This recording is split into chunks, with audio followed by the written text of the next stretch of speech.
أعوذ بالله من الشيطان الرجيم بسم الله الرحمن الرحيم السلام علیکم ورحمۃ اللہ وبرکاتہ۔ اعوذ باللہ من الشیطان الرجیم، میں اللہ کی پناہ مانگتی ہوں شیطان مردود سے۔ بسم اللہ الرحمن الرحیم، شروع کرتی ہوں اللہ کے نام سے جو بڑا مہربان اور نہایت رحم فرمانے والا ہے۔ سورۃ البقرہ آیت نمبر 23۔ وا اور ان اگر، کن تم ہو تم، فی ریبن کسی شک میں، را یا با اس کا روٹ ورڈ ہے،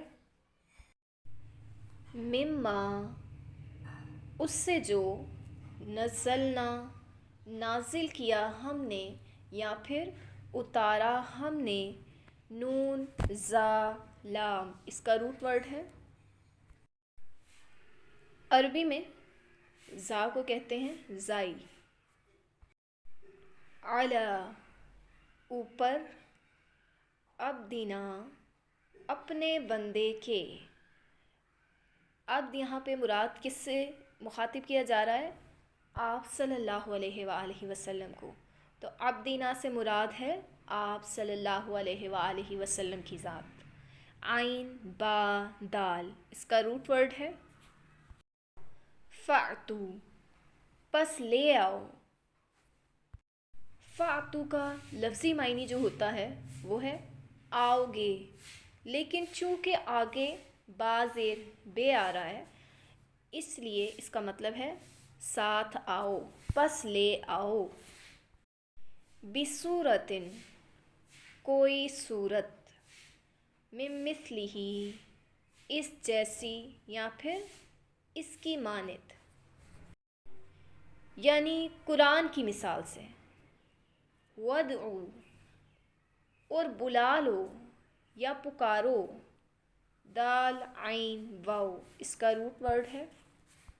شہداءکم اپنے گواہوں کو یا پھر موجود لوگوں کو یا پھر حاضرین کو۔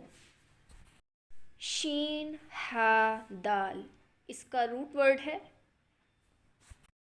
مراد ہے مددگار اور گواہ۔ من سے، دون اللہ علاوہ یا سوائے اللہ کے، ان اگر، کن تم ہو تم، صادقین سچے۔ صاد دال قاف اس کا روٹ ورڈ ہے اور یہ جمع ہے صادق کی۔ صدق کسے کہتے ہیں؟ سچائی کو۔ وَإِن كُنتُمْ فِي رَيْبٍ مِّمَّا نَزَّلْنَا عَلَىٰ عَبْدِنَا فَأْتُوا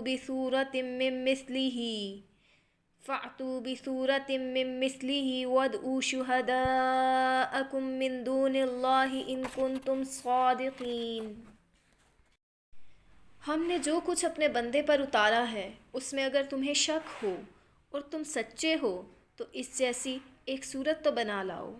تمہیں اختیار ہے کہ اللہ کے سوا اور اپنے مددگاروں کو بھی بلا لو۔ اس رکوع کے سٹارٹ میں ہی آپ دیکھیں کہ اللہ رب العزت کی تخلیق کا ذکر کیا گیا ہے کہ کس طرح اس نے اپنے بندوں کو پیدا کیا۔ پھر زمین و آسمان کا ذکر کیا گیا ہے کہ کس طرح ان کو بنایا گیا۔ اور اگر زمین اور آسمان کا ذکر کیا گیا ہے تو اس میں وہ ہر چیز شامل ہے، ہر وہ چیز آ جاتی ہے جو زمین اور آسمان کے درمیان میں ہے۔ اس رکوع کے سٹارٹ میں ہی آپ دیکھیں کہ اللہ رب العزت کی تخلیق کا ذکر کیا گیا ہے کہ کس طرح اس نے اپنے بندوں کو پیدا کیا۔ پھر زمین و آسمان کا ذکر کیا گیا ہے کہ کس طرح ان کو بنایا گیا۔ اور اگر زمین اور آسمان کا ذکر کیا گیا ہے تو اس میں وہ ہر چیز شامل ہے، ہر وہ چیز آ جاتی ہے جو زمین اور آسمان کے درمیان۔ اور پھر آپ آگے دیکھیں کہ اس کتاب کی طرف توجہ دلائی جا رہی ہے کہ وہی رب ہے جس نے انسان کو بنایا، آسمان اور زمین کو بنایا، اور پھر یہ وہی رب ہے جس نے قرآن کو بھی بنایا ہے۔ یہ وہی رب ہے جس نے تمہارے لیے ہدایت کا بندوبست بھی کیا ہے قرآن کریم کی شکل میں۔ اگر یہ قرآن نہ اترتا، یہ قرآن مجید جو ہے وہ نازل نہ ہوتا، تو آپ دیکھیں کہ ہدایت کا ذریعہ کیا تھا۔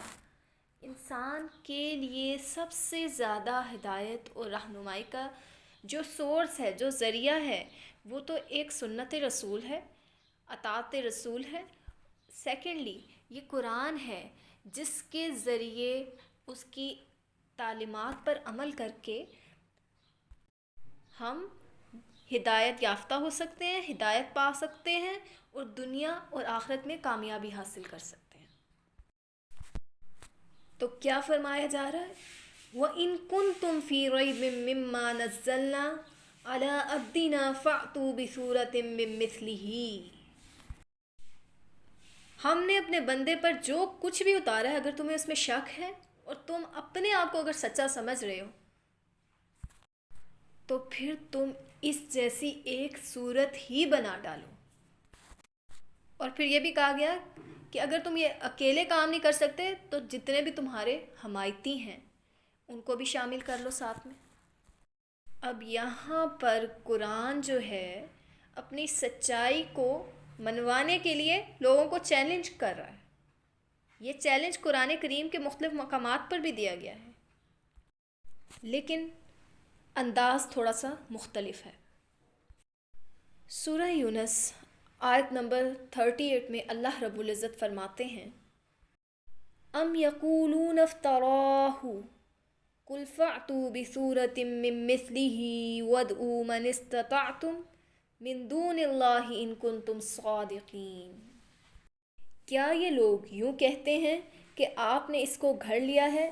آپ کہہ دیجئے کہ تو پھر تم اس کی مثل ایک ہی صورت لاؤ، اور جن جن غیر اللہ کو بلا سکو بلا لو، اگر تم سچے ہو۔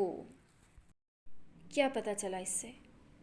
کہ ان تمام حقائق و دلائل کے بعد بھی اگر تمہارا دعویٰ یہی ہے کہ یہ قرآن مجید جو ہے وہ حضرت محمد صلی اللہ علیہ وآلہ وسلم کا گھڑا ہوا ہے، تو وہ بھی تمہاری طرح کے ایک انسان ہے، تمہاری زبان بھی انہی کی طرح عربی ہے، وہ تو ایک ہے۔ تم اگر اپنے دعوے میں سچے ہو تو پھر کیا کرو؟ تو تم دنیا بھر کے ادیبوں کو، اہل علم والوں کو جمع کرو اور اس قرآن کی طرح کی ایک صورت ہی بنا ڈالو۔ اور قرآن کا یہ چیلنج آج تک باقی ہے، اس کا جواب کبھی کوئی بھی نہیں دے سکا، کوئی بھی اس کی مانند کوئی صورت بنا ہی نہیں سکا اور بنا سکتا بھی نہیں ہے، امپاسبل۔ اس کا صاف معنی یہ ہے کہ قرآن کسی انسانی کاوش کا نتیجہ ہے ہی نہیں۔ کیوں؟ کیونکہ یہ کلام الہی ہے جو حضرت محمد صلی اللہ علیہ وآلہ وسلم پر نازل تو ہوا ہے، لیکن کلام الہی ہونے کے سبب اس کو بنایا کس نے ہے؟ اللہ رب العزت کی ذات نے خود۔ سورہ ہود آیت نمبر 13 میں اللہ رب العزت فرماتے ہیں، ام یقولون افتراہ قل فأتوا بعشر سور مثلہ مفتریات وادعوا من استطعتم من دون اللہ ان کنتم صادقین۔ کیا یہ کہتے ہیں کہ اس قرآن کو اسی نے گھڑا ہے؟ جواب دیجئے کہ پھر تم بھی اسی کی مثل 10 صورتیں گھڑی ہوئی لے آؤ، اور اللہ کے سوا جس سے چاہو اپنے ساتھ بلا بھی لو، اگر تم سچے ہو۔ یہ جو چیلنج دیا گیا ہے نا، اس چیلنج کو کوئی بھی پورا نہیں کر سکتا، چاہے جس مرضی کو ساتھ ملا لیا جائے۔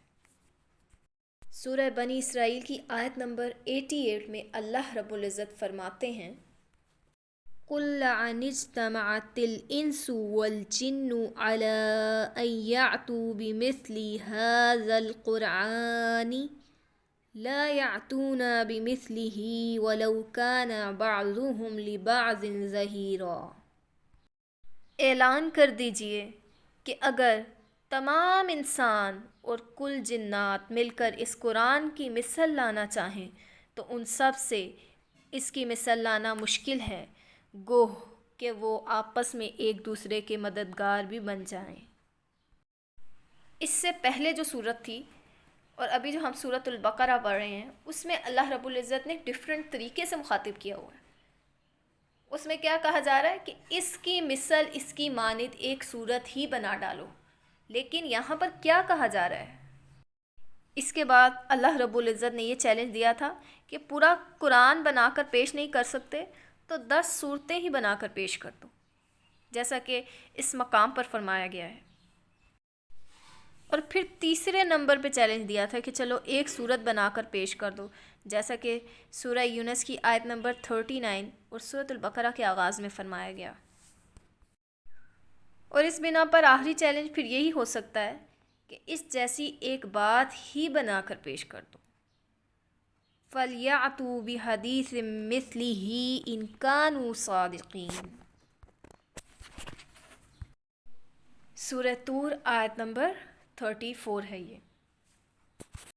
اچھا، اگر یہ سچے ہیں تو بھلا اس جیسی ایک بات ہی لے آئیں۔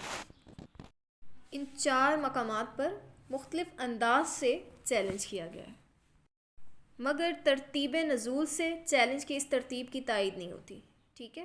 اگر ہم ترتیب نزولی کے اعتبار سے دیکھیں تو ایک بات یاد رکھیں کہ قرآن کریم وہ واحد ایک ایسی کتاب ہے کہ اگر آپ اس کو پورا حق نہیں دیں گے نا تو پھر آپ کو پورا ملے گا نہیں۔ پوری توجہ، پوری لگن کے ساتھ جو اس کو پانا چاہتا ہے، سیکھنا چاہتا ہے، اس کو حاصل کرنا چاہتا ہے، اس کی ہدایات پر عمل کرنا چاہتا ہے، اس کے احکامات پر عمل کرنا چاہتا ہے، تو پھر جس نیت کے ساتھ آپ اس کو لے کے چلیں گے آپ کو اتنا ہی ریٹرن میں ملے گا۔ اگر آپ کوشش ہی نہیں کریں گے تو پھر بدلے میں آپ کو کچھ نہیں ملے گا۔ جتنی کوشش ہوگی اتنا بدلہ ملے گا، اتنا اجر ملے گا۔ انما الاعمال بالنیات، سنا ہے نا؟ اعمال کا دار و مدار کس پہ ہوتا ہے؟ نیتوں پر۔ تو اگر آپ کی نیت خالص ہے، خالصتاً نیت کے ساتھ آپ اس کو پڑھ رہے ہیں، اس کو سیکھنا چاہ رہے ہیں، تو انشاءاللہ آپ کو پورا اس کا حق اگر آپ ادا کر رہے ہیں تو پھر آپ کو ان ریٹرن بھی پورا ملے گا۔ اور یہاں پر یہ جو چیلنج دیا گیا ہے نا، اس کام کے لیے سورۃ الکوثر کو خانہ کعبہ میں لٹکایا گیا تھا کہ اس جیسی ایک صورت بنا ڈالو، اور یہ 1400 سال سے یہ چیلنج دیا گیا ہے، لیکن آج تک اس کو کوئی پورا نہیں کر سکا اور نہ ہی قیامت تک کوئی کر سکے گا۔ تو ہدایت کے لیے کیا بات ضروری ہے؟ ضروری بات یہ ہے کہ سب سے پہلے دل سے شکوک و شبہات جو ہیں وہ نکال دیے جائیں اور اللہ رب العزت پر پختہ، مکمل اور پورا یقین رکھا جائے۔ السلام علیکم ورحمۃ اللہ وبرکاتہ۔